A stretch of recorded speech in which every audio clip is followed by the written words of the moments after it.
Olá, pessoal, sejam bem-vindos a mais um webinar do Conherp Segunda Região. Eu sou Arthur Braga, sou o presidente do Conselho Regional de Profissionais de Relações Públicas São Paulo e Paraná. E, bom, como de praxe, fazendo aqui a abertura do nosso webinar de hoje, venho dizer para vocês que ficamos muito felizes com a audiência de vocês aqui conosco, agradecemos imensamente aqui o professor Marcondes por ter aceito o nosso convite em vir conversar com a nossa audiência. Preciso lembrar vocês de que eu participei de 2 podcasts recentemente, né? Um, que é o do Pode Ser Pauta, com a Cris Moraes, onde eu falo a respeito da RN 123, que é onde vem o reconhecimento dos cursos conexos a relações públicas, e o outro, que é o do Comunicação SA, da Rádio Mega Brasil, de comunicação, onde eu explico a RN 132, que permite que outros profissionais da comunicação registrem-se dentro do Conselho de Relações Públicas para atuação em relações públicas, né, em todo o nosso território nacional. Dito isso, professor Marcondes, muito obrigado mais uma vez. Vou passar a bola agora para a nossa mediadora, minha conselheira do relacionamento com o mercado, Nayara Brito. Boa noite, a palavra é sua. Boa noite, Arthur. Boa noite, professor. Boa noite a todos. É um prazer estar aqui mais uma vez mediando esse bate-papo aqui, né, de outros webinars que a gente teve também foram tão bacanas, então é um prazer estar aqui de novo. Então, apresentando o nosso convidado de hoje, professor Manuel Marcondes Neto, Relações Públicas, formado pela UERJ, mestre em Sistemas de Informação, também pela mesma universidade, doutor em Ciências da Comunicação pela USP e pós-doutor em Cultura pela UFF. Foi professor da Faculdade de Administração e Finanças da URJ, secretário-geral do Conherp 1 e conselheiro no Conferp. É cofundador do Observatório da Comunicação Institucional e publisher do portal ACI, onde eu tive a oportunidade de ser colunista aí por uns bons anos. Hoje, ele trará aqui para a gente o tema Comunicação como um pilar de transparência organizacional, a formação em RP e o nosso papel na governança corporativa. Professor, seja bem-vindo, a palavra é com você. Boa noite, olá a todos que estiverem agora e que virem depois do conteúdo. É uma satisfação estar aqui no Conherp 2. Eu já fui registrado no Conherp 2 quando eu morei em São Paulo. Eu sou de São Paulo, enfim. Minha tese de doutorado foi construída em Londrina, no Paraná. Tive a oportunidade também de estar lá na UEL. Agradeço ao Arthur, presidente do Conherp 2, a Nayara Brito, no papel que ela está realizando hoje e pela contribuição que deu ao portal. Está sempre aberta lá para continuar fazendo. Já encontrei aqui o professor Roberto Fonseca Vieira, meu professor, meu primeiro professor de Relações Públicas. Quando eu comecei na faculdade, só tinha 2 Relações Públicas para dar aula. Os outros eram de outras formações. Um deles era o Roberto Fonseca Vieira. Grande abraço, Roberto. Também estou encontrando aqui a Cristina Rispoli, a Renata Alfer, a Érica Bassi, quer dizer, pessoas que contribuem, colaboram lá com o portal. Olá a todos, enfim, vamos começar. Por favor, Nayara. Olha, isso aqui é muito atual. Eu puxei da Unifaixa, né? Hoje é um centro universitário. É um conjunto de faculdades, uma faculdade que se dedicou à comunicação no início, a Faixa, é a Hélio Alonso, a Faculdade de Comunicação Hélio Alonso, um pioneiro, um curso de 1972, e hoje um dos 2 cursos de RP no Rio de Janeiro. O outro é da UERJ, onde eu me formei e onde eu fui aluno do Roberto. E a Faixa tem feito cursos de extensão. E esse curso que eu estou colocando para vocês aí, que é um curso de extensão em comunicação organizacional, ele coloca esses statements aí, esses enunciados, e eu colocaria para vocês como início, a nossa provocação. Não faz muito tempo, comunicação era tratada como suporte. Então, eu estudei nesse ambiente, acredito que alguns aqui também, nós nunca estávamos na centralidade da decisão. Hoje, ali o segundo ponto, a comunicação saiu da periferia e está no centro das decisões das organizações que mais crescem. Eu diria que de todas elas. 3, posicionamento de marca.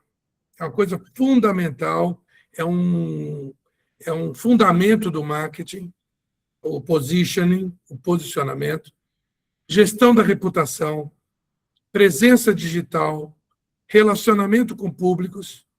Isso tudo aí nós abordamos na nossa formação, passou a ser pauta de executivos no C-level, quer dizer, no nível de Chief Executive, né? Tem o Officer, tem o Marketing, enfim, o primeiro escalão. 4, quem ocupa esses espaços são profissionais que conseguem conectar visão estratégica com execução inteligente. Isso é muito importante, pessoal, porque no meu tempo, nós saíamos da faculdade com uma vocação para cumprir tarefas. É o que o Roberto Porto Simões, criticamente, dizia, o profissional tarefeiro, porque ele vem de uma outra escola, né? Os 2 grandes pilares no Brasil em relações públicas são o Roberto Porto Simões e a Margarida Kunsch. Eu trabalhei com os 2, fui orientando da Margarida, e a visão do Roberto Porto Simões sempre foi mais política, tanto que os livros dele, a tese dele, Micropolítica, são clássicos. Inclusive, eu recomendo o último livro do Roberto Porto Simões, já falecido, que é o Informação, Inteligência e Utopia, Contribuição para uma Teoria de Relações Públicas. 5º, o problema, a maioria das carreiras de comunicação foi construída de forma fragmentada, um pouco de social media aqui, um pouco de RP ali, e uma pitada de conteúdo no meio. E, de fato, hoje há uma demanda grande por produção de conteúdo. Isso se tornou até uma espécie de profissão. Obrigado, Nayara.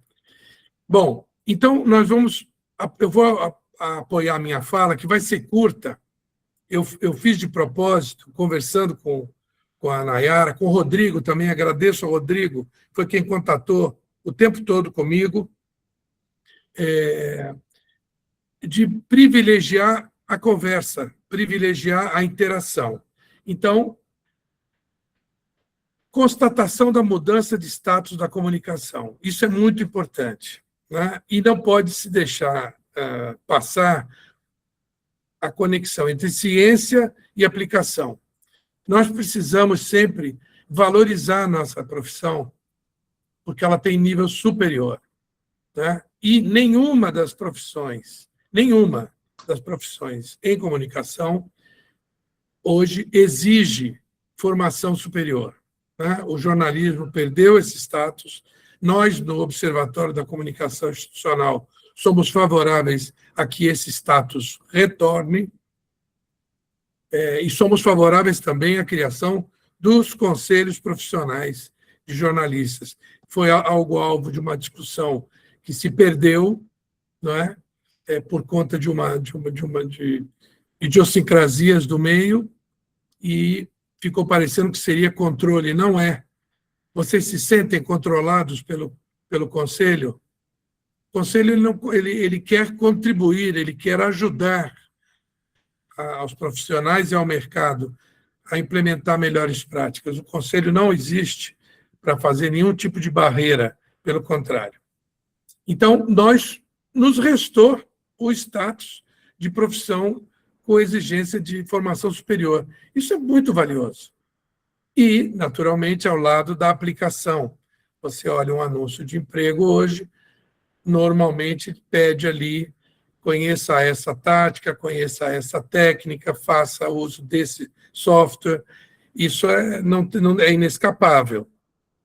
Todo mundo, no início da carreira, acaba entrando na base da pirâmide, fazendo as coisas. Então, é importante saber lidar com as ferramentas. Eu sou um professor de fundamentos. Então, no nosso momento hoje aqui, não vai ser abordada a tecnologia de ponta, a inteligência artificial, não vou abordar isso aqui. A inteligência artificial tem sido um instrumento que pode alavancar, pode avançar, pode nos ajudar em todas as nossas atividades.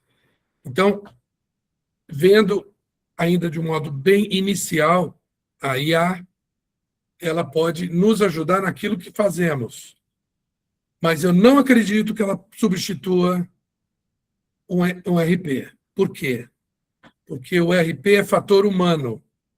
Aliás, se isso nos sobra, vamos dizer que todo mundo enlouquece com tecnologia, com inteligência artificial.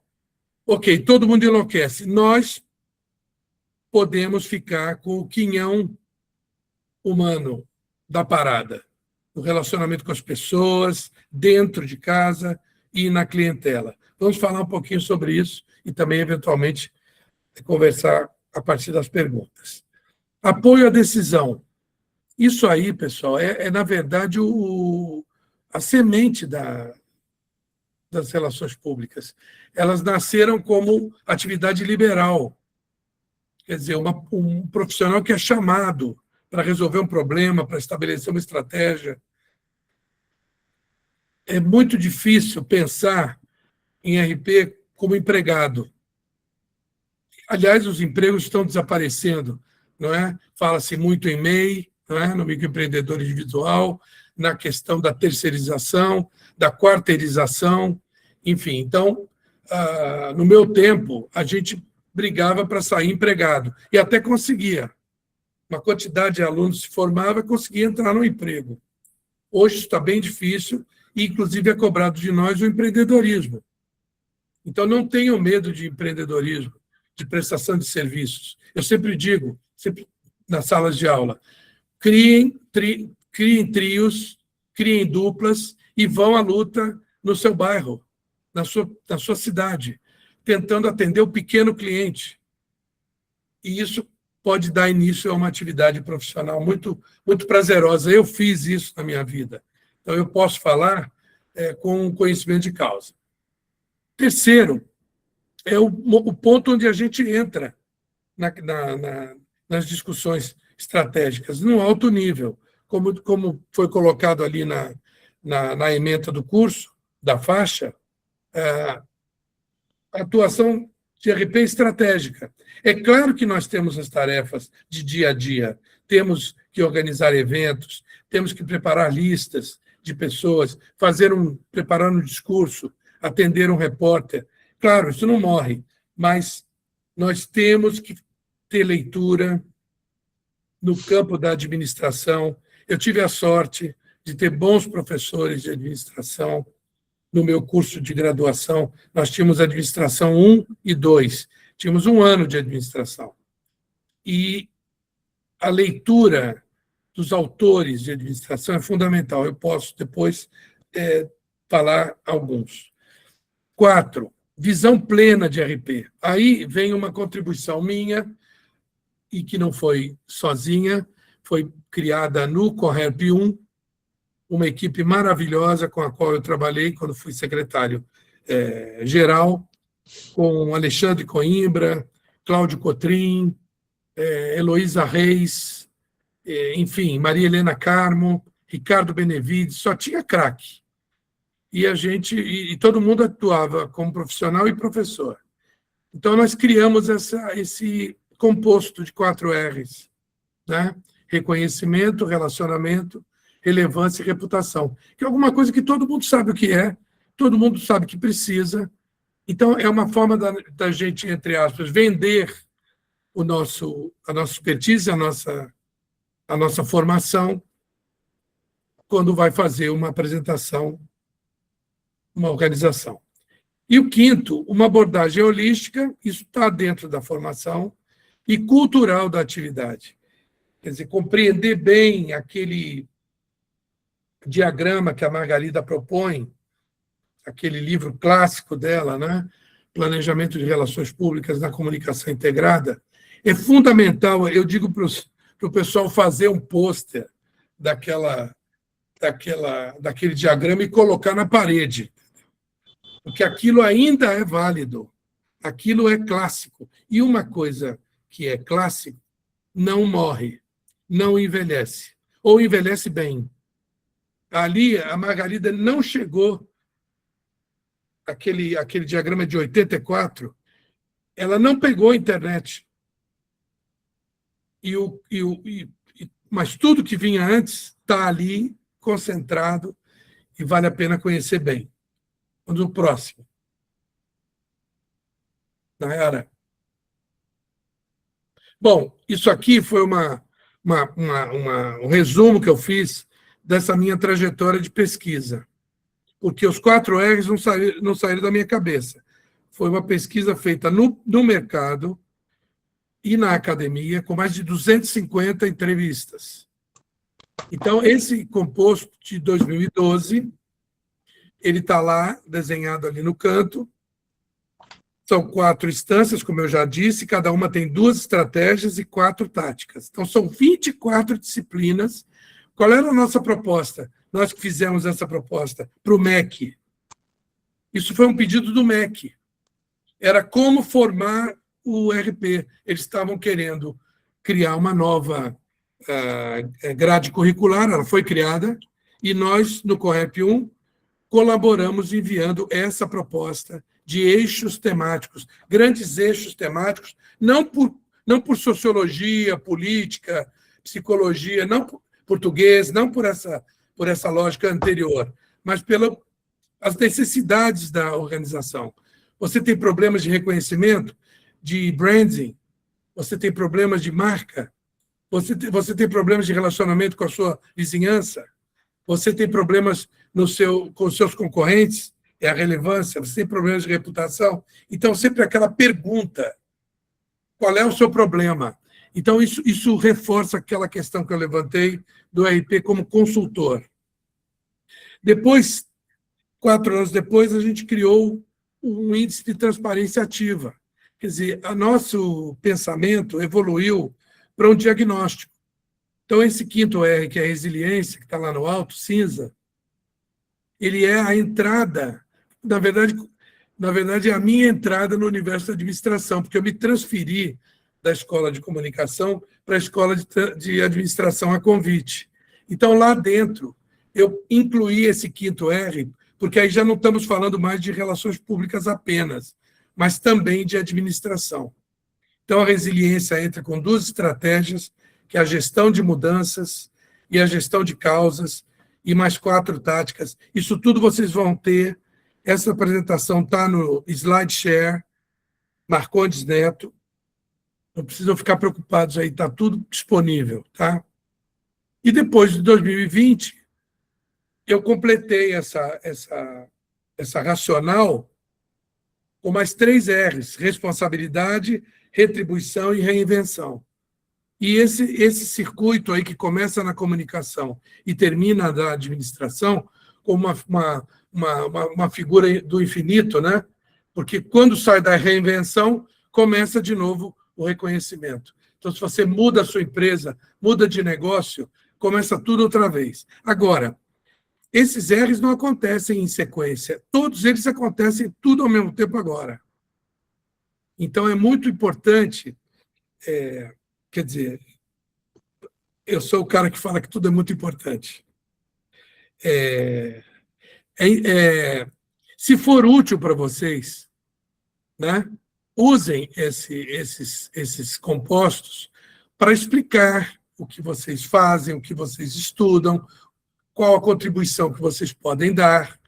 Quer dizer, é didática, pessoal. Esses esquemas que os professores constroem para ajudar a formar.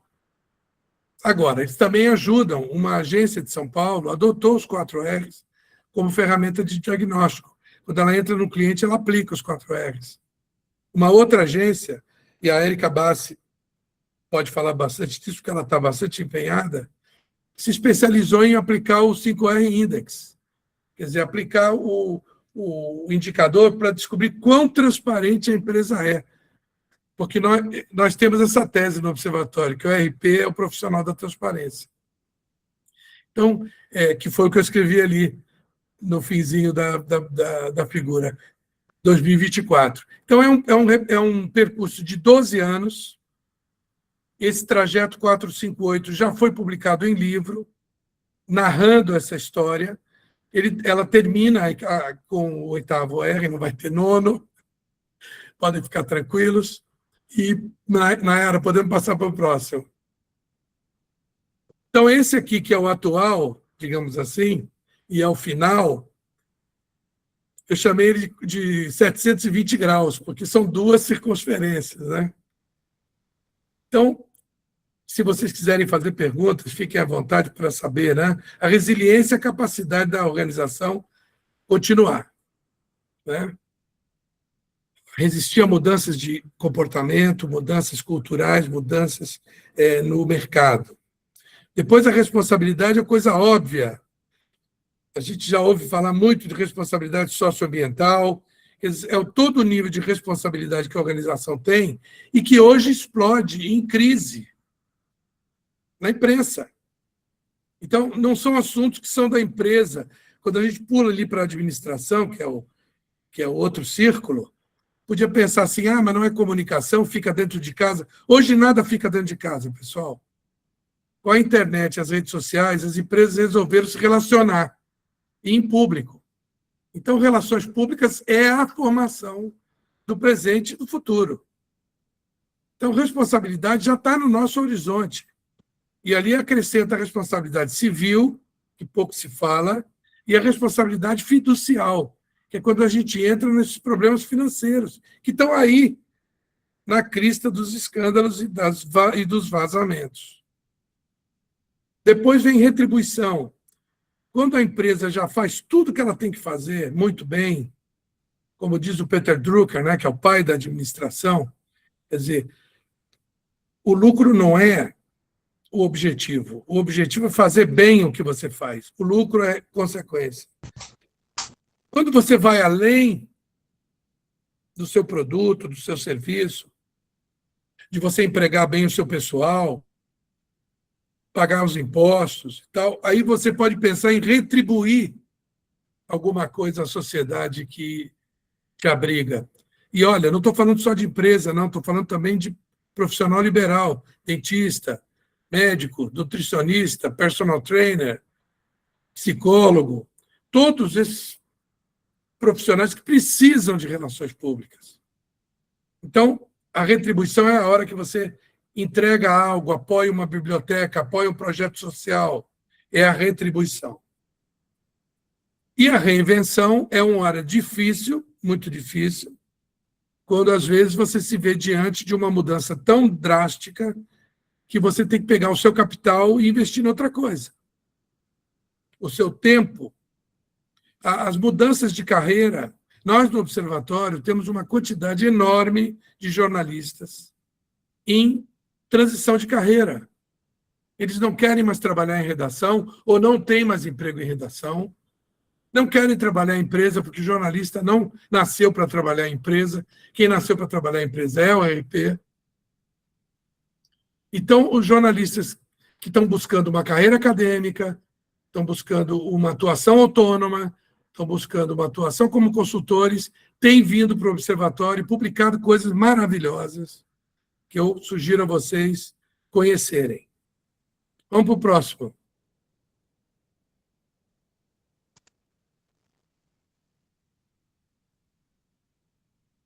Isso é um estudo que foi publicado, que vem de duas empresas, basicamente, a McKinsey e a Deloitte. Tá? Eu trabalhei na Accenture.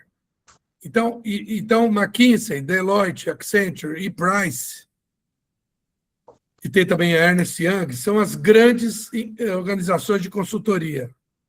E olha só o que elas colocaram aí, a nova matriz de competências. Vocês olharem ali, vocês vão ver, próximo slide, Aqui ele lista, é mais fácil de ler. Depois vocês olham lá no quadro. Olha lá, construção de confiança e credibilidade. Aliás, saiu um artigo anteontem no Observatório da Renata Dantas. Ela escreveu sobre confiança.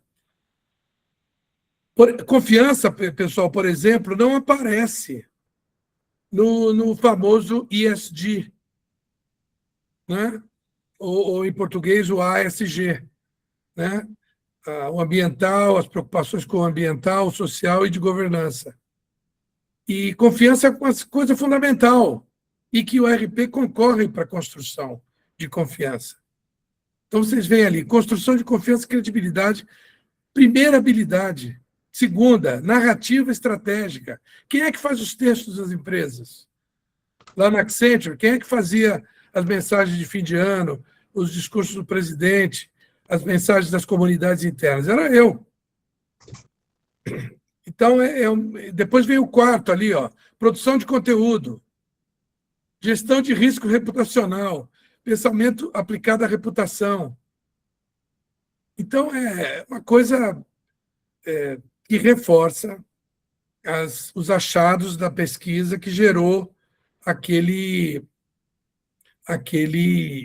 diagramas. Volta no anterior, por favor, Nayara.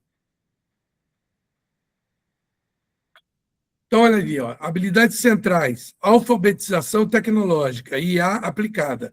De fato, hoje você tem que saber usar as diversas ferramentas de IA. Ali nas habilidades emergentes também aparece, em primeiro lugar, monitoramento reputacional com IA. Uma profissional muito destacada, brasileira, Ariane Feijó, trabalha muito nessa questão. Vale a pena conhecer o trabalho da Ariane Feijó. Ela, inclusive, é uma das entrevistadas no documentário que o Observatório produziu quando Relações Públicas completaram 100 anos. Esse documentário também está disponível no nosso portal. Vale a pena ver, tem ali insights maravilhosos e depoimentos de quem construiu a nossa atividade. Então, vamos pular 2 agora. Aqui. Habilidades emergentes para 2030. Eu não estou falando de hoje, estou falando de 2030. Aí aparece a IA em primeiro lugar. Não tem como. E em segundo lugar também. Aquelas duas que eu mostrei lá, nos emergentes e nos permanentes. Agora, o terceiro, antecipação de crise e simulação de cenários, que é um trabalho de issue management. Issue management está no livro do Roberto Castro Neves, Comunicação Empresarial. Uma grande sacada. Ele conta ali a história de um empresário que era buscado em casa pelo RP. O RP ia buscar o CEO em casa. Olha lá, comunicação empresarial. O Roberto está mostrando aí. Comunicação empresarial. Foi um pouquinho mais perto de você, Roberto. Mais perto de você, olha lá. Esse livro aí é... E o Roberto Castro Neves foi executivo da IBM. Ele não é um teórico, ele não é um acadêmico. Ele produziu um livro com valor de clássico. É como o Al Rise e o Jack Trout também eram consultores de mercado e escreveram o livro Positioning, né, posicionamento, que gerou vários outros desdobramentos. Já estou falando de livro aqui, aproveitando para não perder a oportunidade. Agora, vocês vejam. Então, o issue management é justamente esse item 3. Esse profissional, ele buscava Agora eu posso falar porque não é mais segredo, né? Era o Abílio Diniz, né? Do Pão de Açúcar, que, aliás, foi onde trabalhou a Vera Giangrande, né? A primeira ombudsperson do país. Ela era assessora do Abílio e a carinha dela estava em todas as lojas do Pão de Açúcar. É incrível. Esse nós queremos homenagear a Vera Giangrande no Observatório. Se tiver alguém aí de São Paulo interessado em trabalhar nesse projeto, que tem que ser comandado por um paulista, eu sou paulista, mas virei carioca, tem que ser alguém que está aí, que vai poder visitar os lugares onde ela trabalhou, onde ela estudou, saber dela, escrever sobre ela.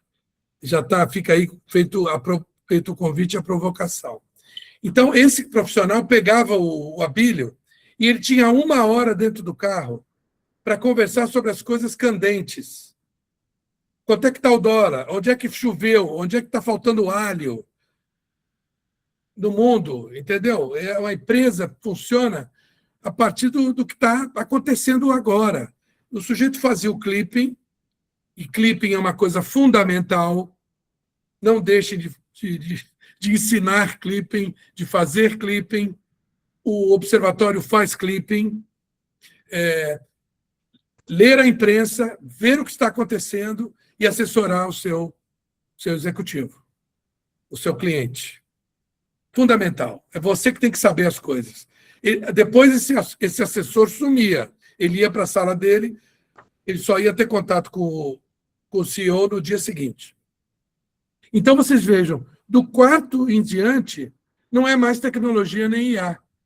Risco reputacional, narrativa estratégica, pensamento analítico aplicado à reputação, construção de confiança e credibilidade, social listening, aprender a ouvir, inteligência de sentimento, comunicação estratégica de ESG e comunicação de liderança e influência. Meus camaradas, é prato cheio para relações públicas, o que essa pesquisa McKinsey, aliás, a Edelman participou também, com o Edelman Trust Barometer, é uma outra grande consultoria. As outras duas são a Hill & Knowlton e a Burson Marsteller. Estão junto com grandes grupos de propaganda, enfim, vale a pena conhecer esse povo. O anuário que a Mega Brasil publica é uma grande leitura. Eu recomendo. Se vocês não puderem ir ao Congresso, que acontece todo ano, nós, inclusive, lançamos o índice de transparência nesse Congresso, pelo menos adquiram o manual. Para quem gosta de papel, né? Se não, pode adquirir também a versão eletrônica, ou talvez ela até seja dada de graça. Eu não me lembro agora. Mas ali aparecem todos esses rankings, com todas essas empresas, todas as agências que atuam no nosso mercado, né? Que é o Congresso Mega Brasil de Comunicação Corporativa. Ali é interessante, não se trata do grande mercado da mídia, da propaganda. Né? Eles brincam, né? Somos os patinhos feios, porque não somos o mercado de bilhões. Só que o mercado de bilhões está encolhendo cada vez mais e o dinheiro da propaganda está indo para a internet e é onde as pequenas ações e as iniciativas pulverizadas ganham corpo. A grande propaganda só tem caído em termos de investimento. Então, o Congresso mostra isso. A cada ano, nós já fomos no mercado de 1 bilhão, 2 bilhões, já chegamos a 5 bilhões, já vamos chegar a 10 bilhões no próximo anuário que for publicado esse ano. Então, eu recomendo a leitura. E, então, pode terminar, Nayara. Eu convido vocês a visitarem o primeiro link é do site dos 4Rs, tem muita coisa boa lá, muito texto. Conhecerem o índice de transparência ativa. Quem aplica esse índice é que ganha dinheiro com ele, o observatório não ganha nada. O objetivo nosso a nossa sociedade educativa é sem fins lucrativos. Então, aplicar o 5R Index é uma atividade para vocês, e vocês aplicando para clientes poderem faturar. Acompanhem o observatório, ele é de vocês, é tudo gratuito, não tem nenhum conteúdo pago. O e-book gratuito que está aí é o dos 8Rs, ele está no meu Instagram,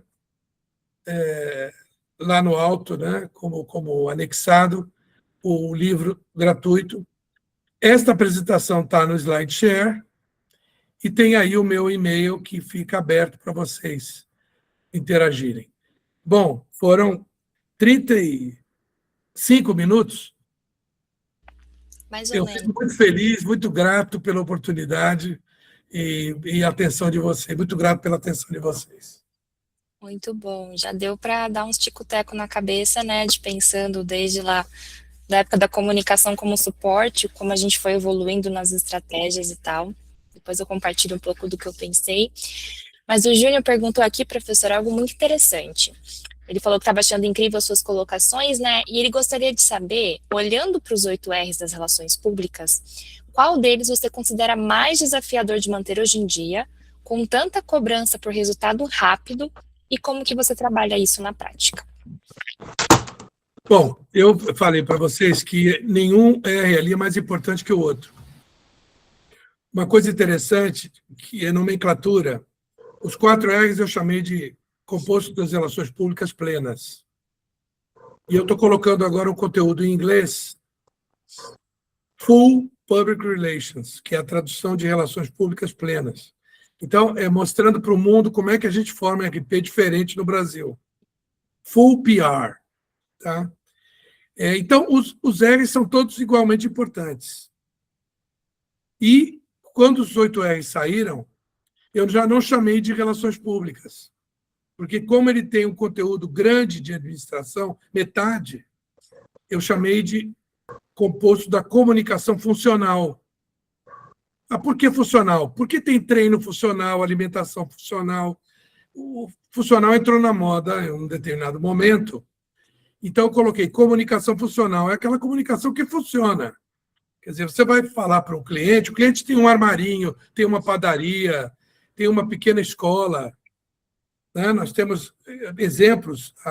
O Observatório aplicou isso numa pequena escola, num pequeno negócio, uma pequena empresa de segurança.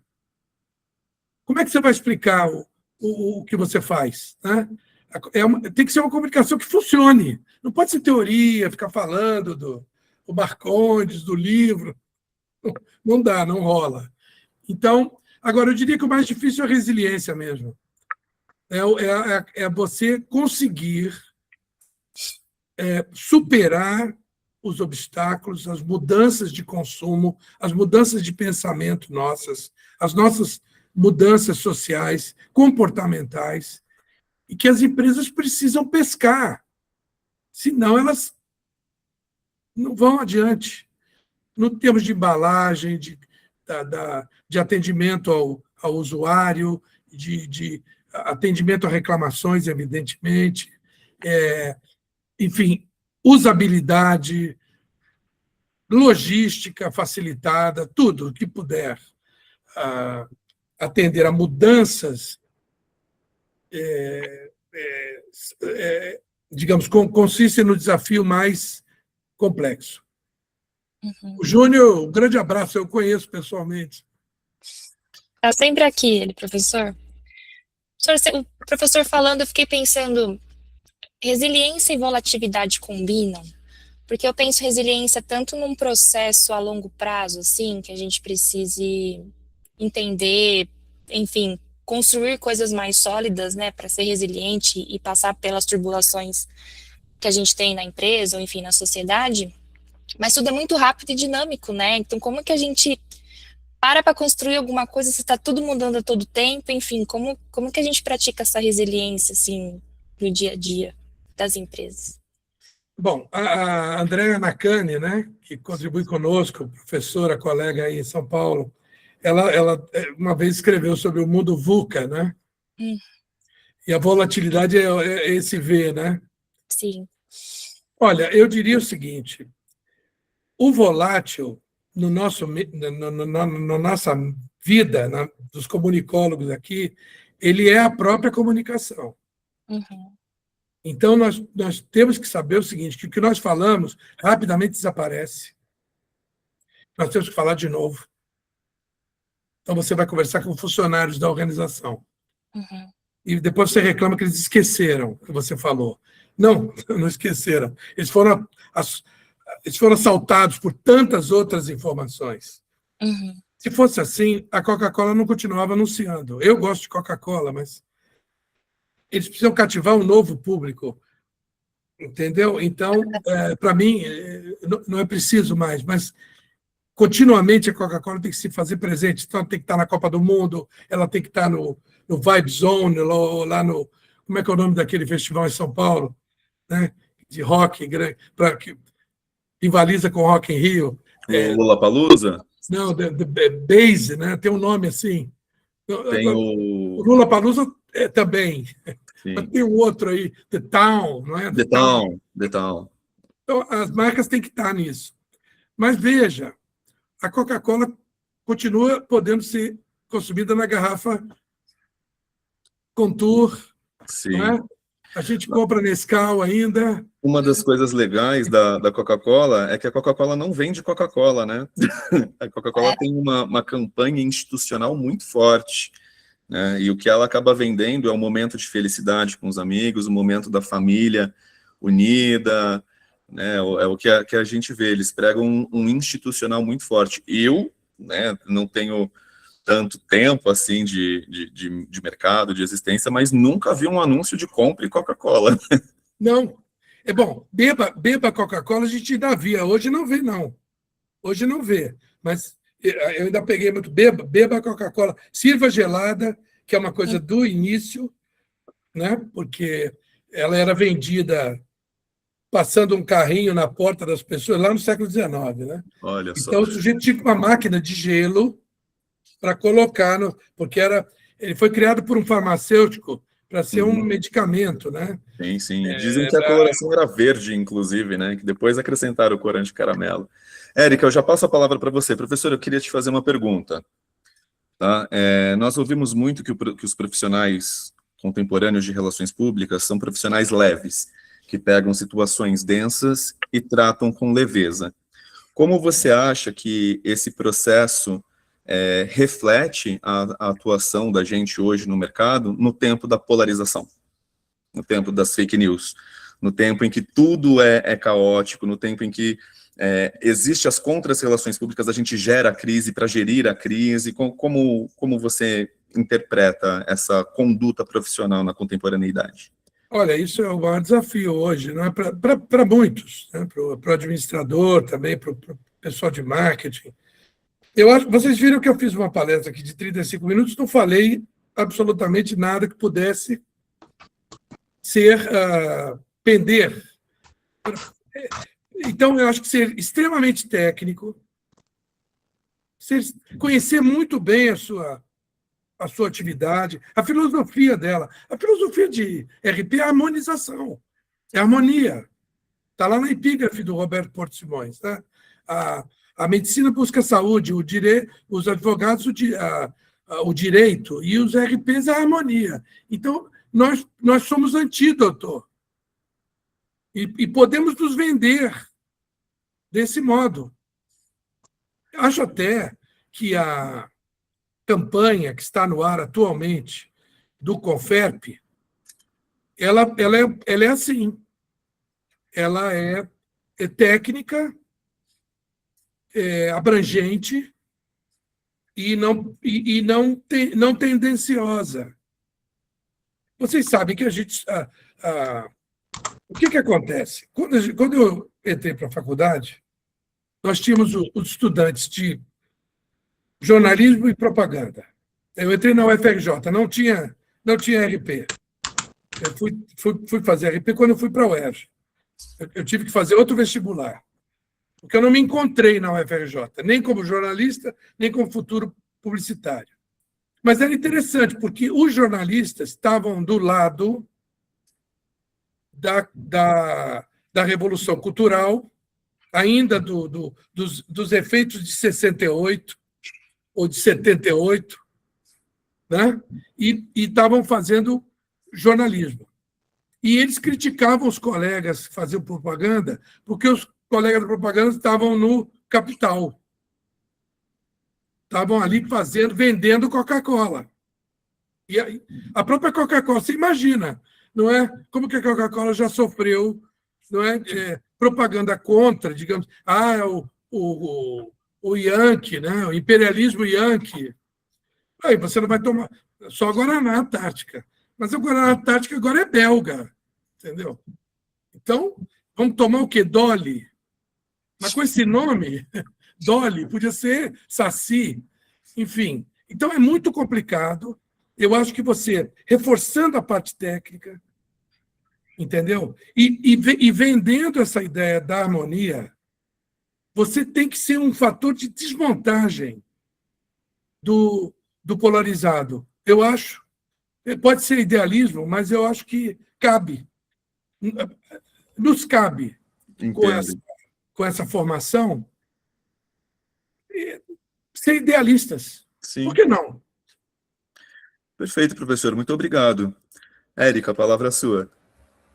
Obrigada, muito obrigada aqui pela oportunidade. É muito bom estar aqui entre nós, colegas. É sempre quentinho, confortável aqui estar entre nós aqui, né? Um papo bem necessário. A minha pergunta é se tem mais acadêmicos aí para discutir o paradoxo. A nossa profissão, ela tem uma formação acadêmica tão grande, um arcabouço grande e bem assim robusto. Por que ainda os cursos de RP ainda têm baixa procura? A gente vê muitos cursos voltados para automação, design gráfico, tudo que é IA bomba, né, de procura, de cursos rápidos. E os cursos de RP têm baixa procura, fechamento de alguns cursos tradicionais, tudo leva a encurtar cada vez mais a formação, abreviar, encurtar, e voltar para aquela questão do profissional tarefeiro que saiba trabalhar bem automação e IAs, e, ao mesmo tempo, a gente vê crescendo cursos de pós-graduação em áreas que são nossas, né? Relações governamentais, corporativas, empresariais, e vão tudo mudando as roupagens, né? Na pós e nas especializações, MBAs, cursos livres, com ferramentas que a gente já conhece, né? Se eu pegar as essências aí de Roberto Porto Simões, a própria Margarida Kunsch, ou quem mais? O Peter Drucker, do marketing. Como é que explica esse paradoxo entre o fechamento de uma área riquíssima, que nos capacita grandemente, e essa concorrência com os tarefeiros? A gente tem que brigar pelos espaços. Então, como é que a gente vai encontrar esse balanço para que os cursos continuem tendo procura, mais formandos e mais sustentabilidade de negócio, né? Em termos de pensar nas faculdades que criam têm cursos tradicionais e consigam se manter atraindo estudantes? Bom, essa resposta de $1 milhão eu vou deixar para depois, porque, enfim, vou faturar algum. Estou brincando. Olha só, você citou Peter Drucker, né? Ele diz o seguinte: o que nos acontece hoje é fruto de decisões que tomamos há 10 anos atrás. Isso é filosofia. Quando ele morreu, o Globo publicou assim: Peter Drucker, filósofo. E é isso mesmo que ele exerceu. Então, quando ele diz que o que a gente está sofrendo hoje é de decisões que tomamos há 10 anos atrás, isso cabe perfeitamente no nosso mundo, e nós estamos aqui em casa, o sistema com FERP, com REP. Né? Nós atrasamos, nós perdemos tempo, não é o caso de procurar culpados ou em que ano específico. Eu diria que a gente perdeu aí uns 3 mandatos, e a culpa é nossa, porque os conselhos somos nós. Tá? Somos nós. E se não somos nós, também somos culpados, porque não vamos ao conselho. Enfim, mas nem todo mundo quer, nem todo mundo tem condição, tem tempo, pode, enfim. Mas o sistema, caberia ao sistema cabe ao sistema, na minha opinião, esta fala repetida, voltando a responder a você, na coisa da volatilidade, a repetição é fundamental, né? Porque a volatilidade, o próprio Arthur falou, também corrobora. O volátil, a comunicação é volátil. A gente escreve no observatório Amanhã o texto entra, o nosso desce. Meu texto entra, o da Érica desceu. O do Roberto, mais ainda. Então, é uma loucura. A volatilidade, a comunicação, ela é o espelho, ela é sinônimo da volatilidade. Porque eu disse, os produtos continuam lá. Se você quiser comprar um Uno, entendeu? Você ainda encontra o Uno lá na Fiat. Ainda o Uno. Volkswagen. Se você quiser tomar um metrô, você vai tomar um metrô. São Paulo. Né? Tem a linha 6 lá, que é privada. É a única diferença do tempo que eu morava aí. Tem agora umas linhas que são geridas por organizações privadas. Enfim. São duas. Então, as coisas... A Casper Libero continua lá. A Casper Libero é a faixa de São Paulo, né? São as escolas que resolveram se concentrar em comunicação. As coisas não são assim tão voláteis, elas não mudam assim, entende? Então, como nós somos os portadores da Boa Nova, usando aí uma expressão bíblica, nós somos os portadores da fala, nós é que temos que tentar qualificar um pouquinho melhor a mensagem. E nós não temos que cuidar de reputação, de perenidade. A gente não quer... A ECA está comemorando esse ano 60 anos. Nós estamos trabalhando no Observatório num projeto que homenageia uma professora da ECA. E ficamos sabendo dessas comemorações. Eu não sei, elas já estão acontecendo. Vocês estão sabendo? Eu não sei. Eu acho que a divulgação está meio fraca. A nós ainda não chegou, viu, professora? Porque é um dado histórico. A faculdade foi criada em 1966. Então, nós temos muito o que fazer. E por isso que a gente fica tão angustiado. Porque nós somos muito úteis, muito aplicáveis, e o mundo não nos utiliza como podia. E nós ficamos angustiados. Então, quem é que teria que fazer a campanha sempre? É o sistema, junto com as faculdades. Mas o sistema não conversa com as faculdades. Claro que há pontualmente. Eu sei que o Correp 2, por exemplo, faz isso. Eu conheço ações. O Correp 1, idem. Eu conheço atividades pontuais. Mas tinha que ser orgânico. Tinha que ser um rolo compressor, que já seria um rolo compressor pequenininho, porque nós somos 5 regiões, não é? Um Conselho Federal, sei lá, 60 faculdades. Mas, olha, todo mundo junto dava um barulho. Agora, você encontra nas faculdades gente que não gosta do sistema. Isso é uma espécie de absurdo. Eu tenho colegas na UERJ que só tem o seu emprego público estável porque tinha uma carteirinha do Correp. E falam mal do Correp. Não apoiam o Correp. Não dizem para os alunos irem ao Correp. Esse sujeito devia perder o emprego, na minha opinião. Porque ele deve o emprego àquela condição legal. Entendeu? De ter formação. Por isso ele pode fazer um concurso público. Então, é uma coisa... Como é que você vence isso? Falando. Lembre-se da Igreja Católica. 2000 anos falando. A pessoa está falando agora de Santo Agostinho, São Paulo Apóstolo. Coisas que foram escritas há 2000 anos atrás têm que ser repetidas, traduzidas, transformadas em quadrinhos,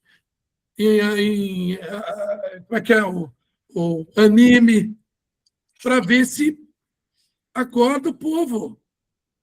Então, eu me coloco à disposição. Aqui no Rio, nós não temos mais a ABRP. O pessoal fica me cobrando aqui que a gente tinha que reabrir. A gente criou uma instituição nova. O Observatório é uma organização social igual à ABRP. Ela é uma ONG. Então, eu coloco à disposição para que a gente faça uma luta forte, porque a gente ama essa atividade, ama essa formação, e fica penalizado quando vê uma faculdade fechar. Sempre, né? Sim. Então, E até pegando o gancho do que o professor falou e a Érica também, né, do estratégico, do relacionamento contra os tarefeiros, né, essa pesquisa que o professor mostrou para a gente, se a gente for olhar pelas cores das bolinhas ali, as habilidades são muito mais de influência, relacionamento, do que tecnológicas, como IA, ou como, né, são muito mais cognitivas do que tecnificadas, né, então acho que a gente entra numa tendência aí do humano, que o professor falou que só cabe a nós, se nos sobrar só humano, seremos os profissionais ideais, então acho que a gente está no momento oportuno para isso. se a gente solta os bichos no lugar certo, a gente ganharia umas vagas. A gente fez na UERJ, em 2002, uma campanha. Nós pegamos 150 empresas que tinham estagiários da UERJ. Tinha um setor da UERJ que cuidava dos estágios. Então, ela fazia estágio para tudo, engenharia, medicina, nutrição, tudo. Mas eram 150 empresas de headhunter. Mas eram empresas que fazem recrutamento e seleção. Então, nós fizemos uma carta assinada pelo presidente do Correp 1 e mandamos para essas 150 empresas de headhunter, explicando o que faz o RP, o que são relações públicas, o que faz relações públicas. E essa carta foi um sucesso, mas ela tinha que ser enviada todo ano. De novo, de novo, entendeu? Então, é uma coisa que os conselhos deviam criar atividades de rotina, em vez de fazer ações criativas, sempre é bom, mas tinha que manter umas coisas chatas, que toda rotina é chata, que não parassem nunca. Uhum. E os conselhos também. Mas os conselhos eu acho que é mais fácil, porque você implementa ali a comissão, né? Comissão acadêmica, comissão de... E o pessoal vai naquele trilho. Sim. Eu estou muito animado com o fato de estar aqui. Nós fizemos uma parceria com o Correp 2 nessa gestão, quer dizer, trouxemos uma parceria que vinha lá de trás, refundamos, né? Temos parceria com o Correp 1 também, com o Correp 6. Nós queremos ajudar, enfim, a fomentar a nossa atividade. Perfeito, professor. Antes da gente terminar, a gente tem três, talvez, perguntinhas. A Amanda perguntou qual bibliografia ou algum livro sobre métricas de RRPP o professor indicaria. Bom, primeiro que eu acabei de ver aqui a Paula Ribeiro aí, que nos vê lá de... Não sei se está em Portugal, mas pode estar em algum outro país do mundo lusófono. Estou mesmo em Lisboa. Só que aqui já são 11 da noite. Boa noite a todos. Olá, Paula. Obrigado, Paula. A Paula tem trabalhado também na Madeira, Cabo Verde, e nós somos uma ONG, uma sociedade educativa lusófona. O nosso problema, o problema da comunicação institucional não é um problema da anglofonia. Os países que falam inglês não há a dificuldade de compreensão de diferença do que seja um discurso de Estado, um discurso mercadológico. E vocês sabem que hoje é o dia da comemoração da língua portuguesa. E hoje é o dia da comemoração da língua portuguesa. Olha que furo, não sabia. E justamente nós estamos, através da Ser Mudança em Bruxelas, com um dos nossos documentários, que é o Interego, que foi gravado na Guiné-Bissau, que foi o documentário eleito para celebrar exatamente o Dia da Língua Portuguesa, na Organização das Nações Unidas. Olha, que bela data, tivemos a sorte de estar aqui conversando. Então, o problema da comunicação institucional é comum a esses países. Nós já tivemos colaboradores de vários deles. É por isso que a gente não publica em inglês. Essa atividade que eu estou fazendo em inglês é pessoal, não é pelo observatório. Mas uma outra coisa que eu queria dizer é o seguinte: o observatório foi levado a Portugal pela Paula Ribeiro, que conseguiu lá 500 seguidores para nós no LinkedIn, no endereço observatório.com.pt. E nós ficamos muito felizes, isso fez a gente crescer. Aproveito para agradecer de público aqui, Paula.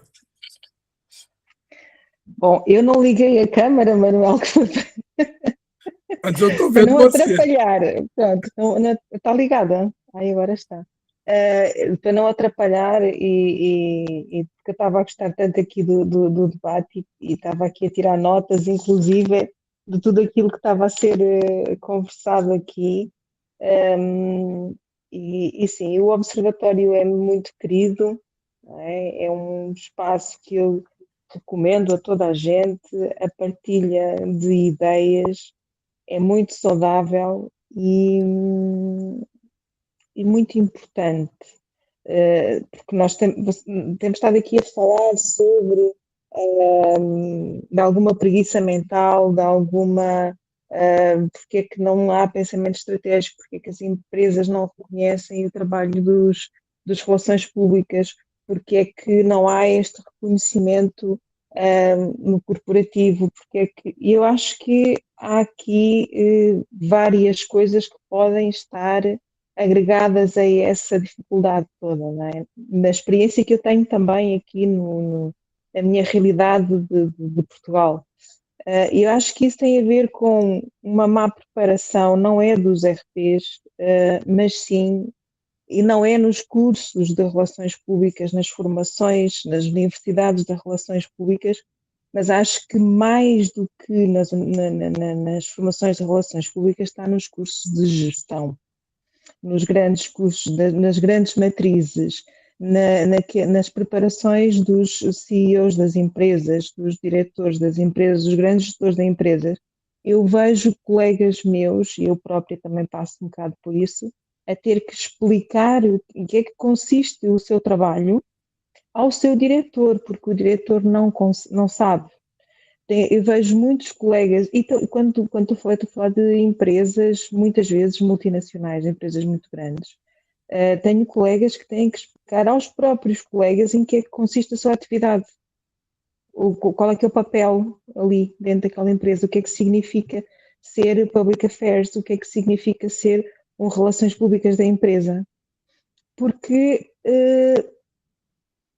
não há esse conhecimento, e esse conhecimento, onde é que ele está a falhar? Ele está a faltar nos programas das outras licenciaturas, nos programas das outras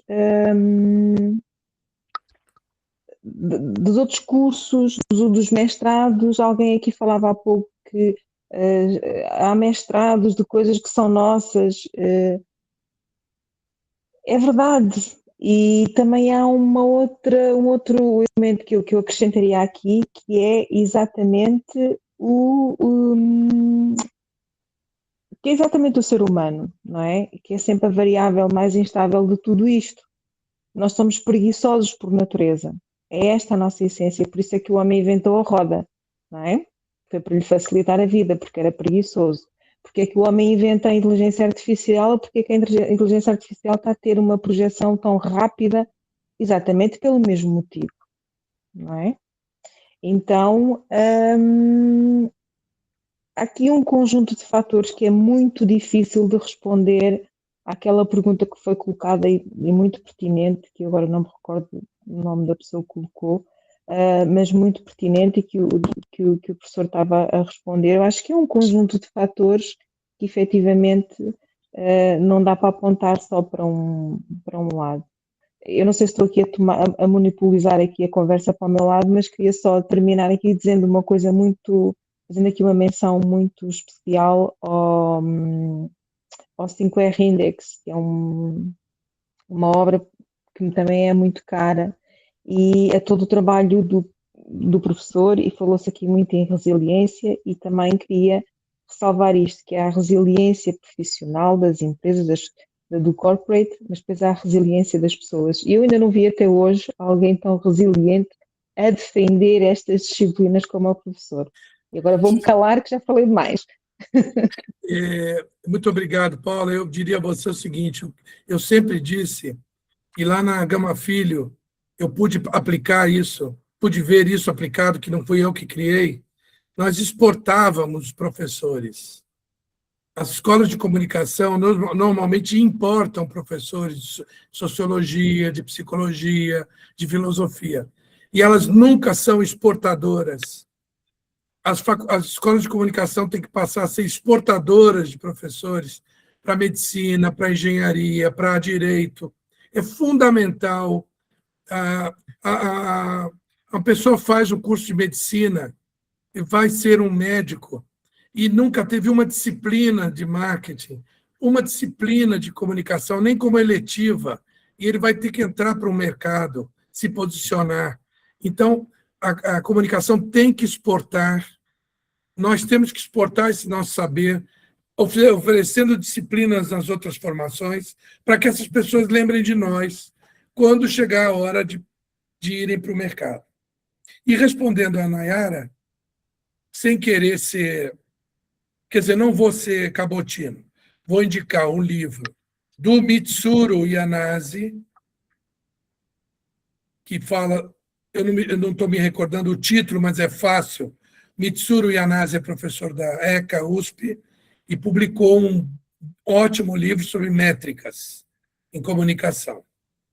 E eu estive com ele quando estávamos desenvolvendo o índice. Nós queríamos fazer uma parceria, mas as nossas instituições são muito pesadas, estatais, não era possível. E o livro, que é o Manual de Compliance para a Comunicação Corporativa, esse tem métrica para todas aquelas 30 instâncias lá, porque quando eram 4 R's, eram 24 disciplinas. Quando entrou o 5º R, entraram mais 2 estratégias e 4 táticas. Então, mais 6 elementos. Então, são 30 disciplinas que você aplica e verifica na empresa se ela está cuidando, com métrica, e você pode extrair dali um score, e se você tiver mais de 90, numa escala de 0 a 100, você pode ser considerada uma organização transparente. Então, eu indicaria o manual e indicaria o livro do Mitsuru Yanase. Perfeito. Bom, professor, nosso tempo está chegando ao fim aqui. A gente tem mais algumas perguntas, mas eu queria unir uma num fechamento aqui com o professor, né? Que a Renata, que ela pergunta qual seria o maior desafio que o professor considera para os profissionais de RP, quais habilidades ele deve mais desenvolver. Eu queria que o professor respondesse como um fechamento aqui para a gente pensar essa semana. Olha, eu acho que conhecer muito bem a área, a história dela, e isso está lá no documentário, eu recomendo, Um Jornalista, 10 RPs, 100 anos, é um documentário de 70 minutos. A Andrea Nakane, se não me engano, está usando em sala de aula esse semestre para provocar os alunos lá para um trabalho, foi o que ela me disse a última vez que estivemos juntos. Conhecer muito bem a área e os autores e as bases da nossa atividade.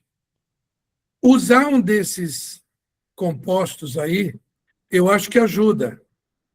Conhecer bem como é que a gente é útil de maneira global. No que nós... Imagina agora, pessoal, nós temos eleições esse ano. 5.570 municípios. Multipliquem isso por 30 partidos. Já deu para multiplicar? São 150 mil vagas para RPs. É verdade, em cada município tem 30 diretórios.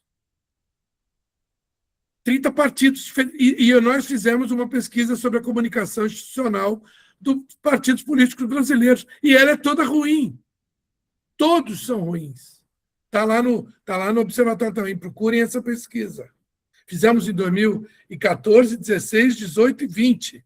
Constatamos isso. Os partidos se comunicam mal.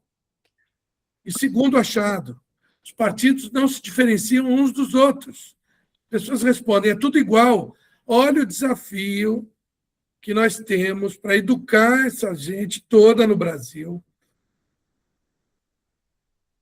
com o institucional dos partidos. Um vai dizer que é bom privatizar, o outro vai dizer que não é bom, um vai dizer que é bom rezar, o outro vai dizer que não é bom. Não importa, são todos lá. Está todo mundo precisando se comunicar melhor. Então, isso é um negócio que eu gostaria que algum órgão de imprensa me provocasse. E não ia ter mais jornalista, RP, publicitário desempregado. Porque é muita demanda para colocar o discurso institucional. Porque a gente, quando vota num político, os primeiros 2 números são do partido. As pessoas não se dão conta disso. Os 2 primeiros não são do partido. Então, você está votando num partido. As pessoas pensam na pessoa. Então, isso fortaleceria, inclusive, nosso ambiente institucional, nosso ambiente político. Seria uma grande contribuição. Trazer esse tipo de problemática para o nosso colo. Enfim.